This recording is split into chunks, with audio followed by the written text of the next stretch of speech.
Hi guys, how's it going? Chris Graham here for We Love Betting, Premier League chat now of course, and 1 out of 3 last week, enormously gutted. I thought Arsenal were a great bet. I put a decent sum of money for me on that and it failed to win, so it was a miserable Saturday night.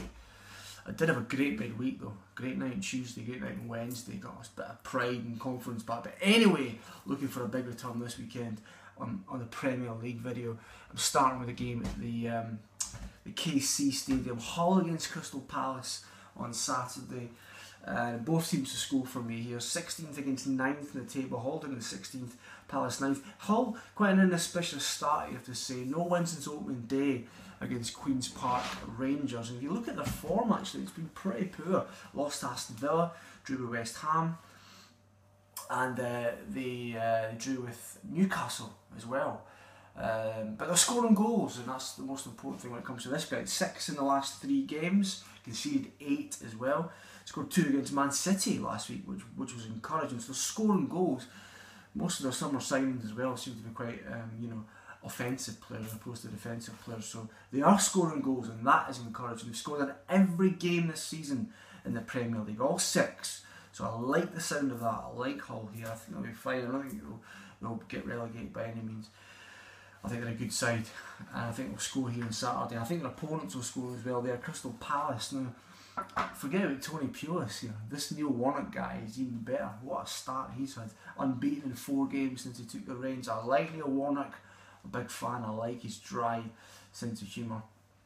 And he's done fantastically well. Let's pay some respects. He beat Everton a couple of weeks ago. They beat Leicester last week. Everyone was, just paying tribute left, right and centre to Leicester quite rightly after the great win against Man United. But Warnock and Palace get in there and take them out last Saturday. They've scored 8 in the last 4 games, and they've scored in 5 of the 6 games this season in the Premier League. Really encouraging stuff.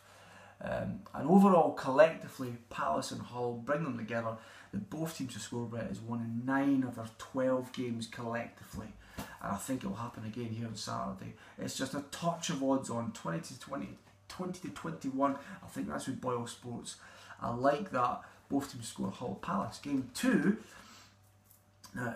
One of the key themes when people have been assessing Man United over the summer was the fact that they didn't have any European football to contend with. We've seen that with Liverpool last year and how it affected them for the better. And a lot of people were saying the fact that Man United, when you have this, would be a great advantage for them. Now, this game on Sunday, for me, personifies that philosophy really, in terms of if that is the case, that Man United are going to, really take advantage of the fact that they don't play in European football, then it has to be this game on Sunday where that's realised, because of course they're home to Everton.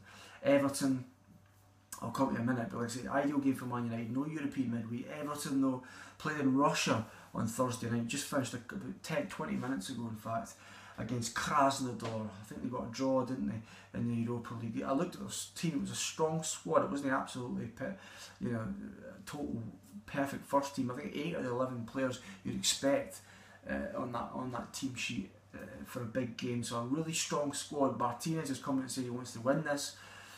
So obviously you'd expect their league form to suffer because of that, and that was very much the case 2 weeks ago after match day 1 when they beat Wolfsburg 4-1.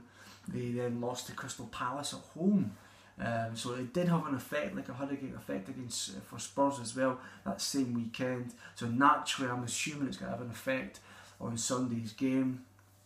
Still no one's quite got to the bottom of why the Wednesday-Saturday effect is a lot less much of a pain in the arse as Thursday, Sunday, but maybe one day in a row. But anyway, it's backed up by science, by facts. It seems to be the case.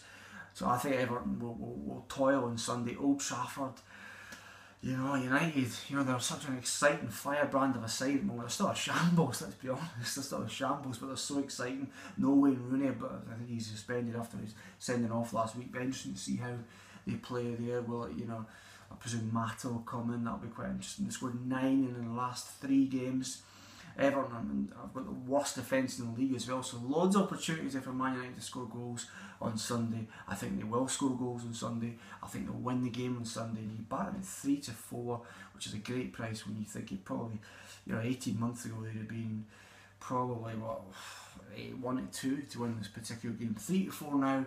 I think it's a game they just have to win, and I think they will win. And game 3 finally, Chelsea against Arsenal on Sunday. It's the big one of the weekend, let's be honest. It's not backed Arsenal on Saturday night against Spurs, they let me down, so I'm certainly going to back them here. I'm back up with Chelsea here, of course, because this fixture was a nightmare for Arsenal last season, losing 6-0, of course, in Arsene Wenger's 1000th game in charge.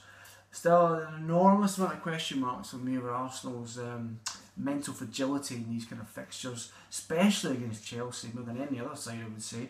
Just one league win from 8 matches last season against the top 5 sides in the league. That was against Liverpool back in early November. And I'm already seeing that pattern restarting again here. We look at the games they played in 2014-15, this particular season. Drew Man City at home.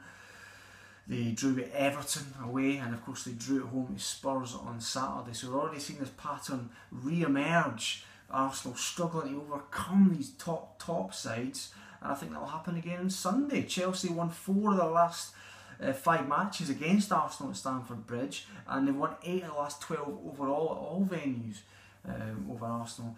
And we know the famous stat, Jose Mourinho unbeaten in 13 matches against Arsene Wenger. Wenger's never ever put out a side to beat Mourinho's side. That stat I expect to continue on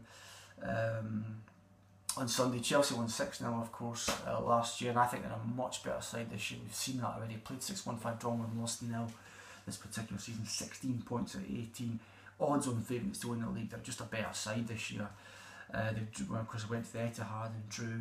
Lots and lots of positives for Chelsea. I'm going to back them -1 on the Asian handicap at 23-20 odds against. That means that, if you're not familiar with Asian handicap betting, if Chelsea win by 1 goal here, I don't get paid out, but I get my money back. They call it a push. I get my money back on that. So it's a no-lose bet. So as long as Chelsea win, I don't lose any money. But if Chelsea win by more than 1 goal, I get paid out at 23-20. It's a wee bit of insurance. So I expect Chelsea to win. If Chelsea win on Sunday, I don't lose any money. So they're my 3 bets. BTTS and Hull Palace, Man United to beat Everton, and Chelsea -1 in the Asian handicap against Arsenal. Enjoy the football this weekend.